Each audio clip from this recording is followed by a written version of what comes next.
然后接下来第二个问题也是比较基本，想要请各位说明一下贵公司的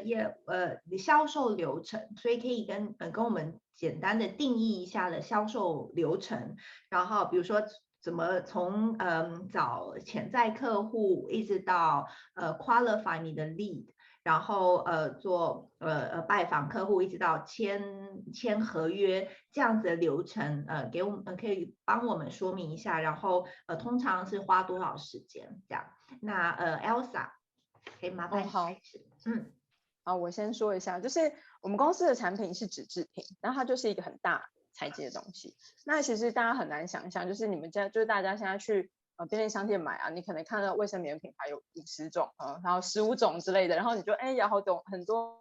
选择你可以去选择。可是对我们原厂来说，其实因为原厂它可能就是在中国制造，或者在台湾制造，或者在泰国制造。可是我在马来西亚想要买到这样的东西，我就必须要先找到一个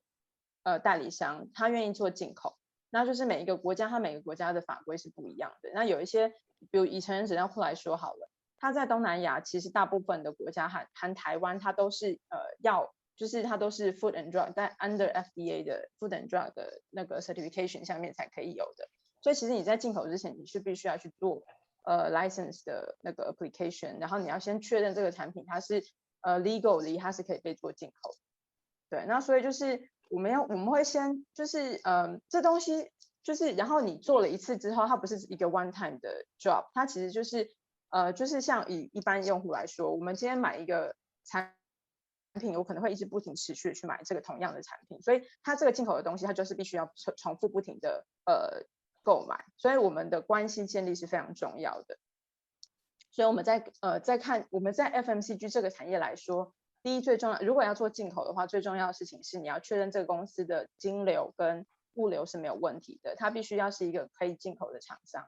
然后呢，他手上的钱是足够就是他可能可以囤2-3个月的货，然后他有一个够大的仓库。然后不只是这样而已，然后因为这个东西材积很大，所以你必须还要去想 logistic， 就是我今天到了这个港口之后，我要怎么样把它送到全马来西亚也好，全泰国也好，泰国跟马来西亚都比台湾大10几倍这样子。对，所以就是在这样的过程中，就是其实产品要到消费者手上，它其实经过了海关，就是工厂出货之后到了海运，然后经过了海关，然后才会到进口商的仓库，然后才会到各个不同北中南东西的那个仓库之后，它才有可能到店头之后才会到消费者手上。对，那所以这中间层层的那个 process， 它每一个 process 它都需要有 markup 的 margin， 所以其实你在看它每一个层面的角色，它其实都要有自己的 margin， 它才可以控制好他手上的人跟业务，还有他的物流、金流跟仓租是不是有办法去控制好、控制得当。那相对来说，电商也是一样的。其实，在台湾做电商很容易，因为在台湾的距离是很相近的。可是，其实以马来西亚来说好了，马来西亚其实它是分成东边East Malaysia 跟 West Malaysia， 就是它是2个大岛。那像印尼的话就更破碎，那菲律宾的话就是更加的破碎，所以其实在电商来说，在他们那边其实在我们这里都不是太容易的事，因为其实 transportation 它是一个很大的重点。对，所以就是以我们这个产业来说，就是建立关系是第一点，然后再来就是客户的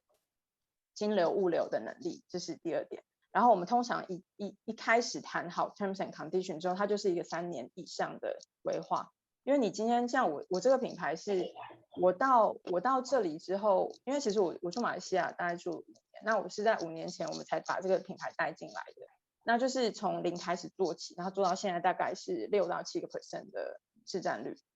对，那因为我们又是进口货，因为这个东西在本身在本土就已经有做 production 了，所以其实有很多竞争对手的存在。对，那在这样的情况之下，就是要一点一点慢慢，然后我们跟这个厂商，就是我们跟我们代理商是一直不停的合作，一直不停的，然后你还要一直做 AMP 啊什么的，就是要让人家对于这个 brand awareness 有印象，因为其实你的货放在货架上，人家是不会去买的，除非他对你有印象，他觉得你的东西不错，他才有可能去买。就是你今天是跟nobody，人家还是不会因为你在货架上而买你。对，除非你去做一些什么。所以你们在这样子的市场，比如说我们讲的 pool，就是跟advertising 部分啊，然后直接跟消费者做 branding，其实还是很重要。然后另外一方面就是要 push 走下游，比如说 distributors 或者是 channel partners。对，然后就是或是店头，就是说，比如说比较，因为我们这东西它是会去 pharmacy 的，所以你如果今天是药师帮你做介绍，药师推荐，这也是一个好，就是有一个方式这样。对，所以主要是口耳相传，还有 brand awareness 很重要。OK，谢谢。